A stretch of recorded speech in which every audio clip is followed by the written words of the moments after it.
Pwede po bang magtanong anong magandang date mag-confirm sa GSIS MPL?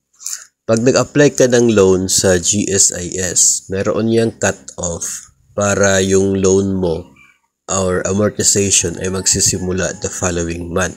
Kapag magsisimula siya the following month, yung deduction doon sa application mo na tinatawag nilang advance interest ay mas maliit.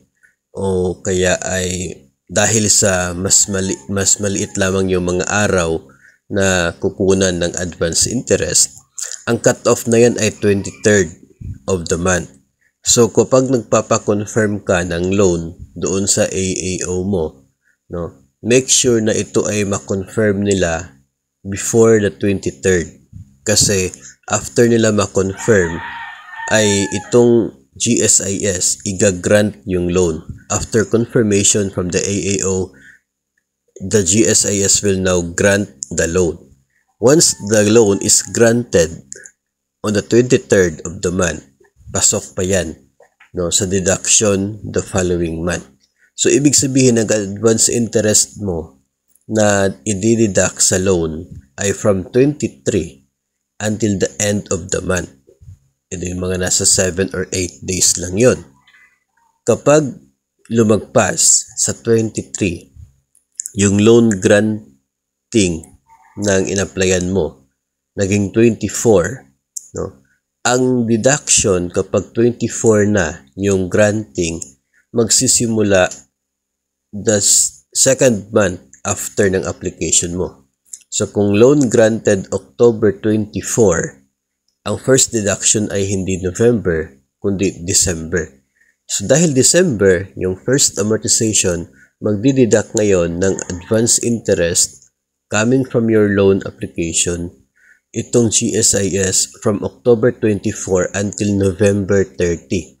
Ito yung mahigit isang buwan yon. Mahigit isang buwan, kukunin yung interest sa period na yon mula doon sa in-applyan mong loan. Kaya mas maliit ang magiging net proceeds mo.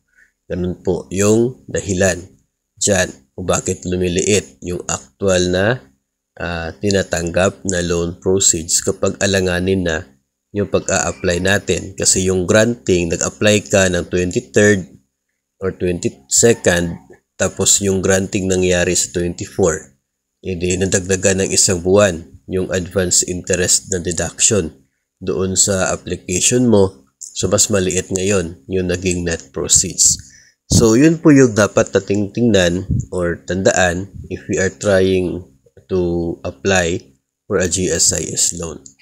Ang isa din po sa maganda kapag nandito ka sa before the 23rd, maliban po sa mas maaga yung kanya pong amortization, mas maliit yung advance interest, mas mataas po yung chance na remitted na or posted na yung payment sa previous month.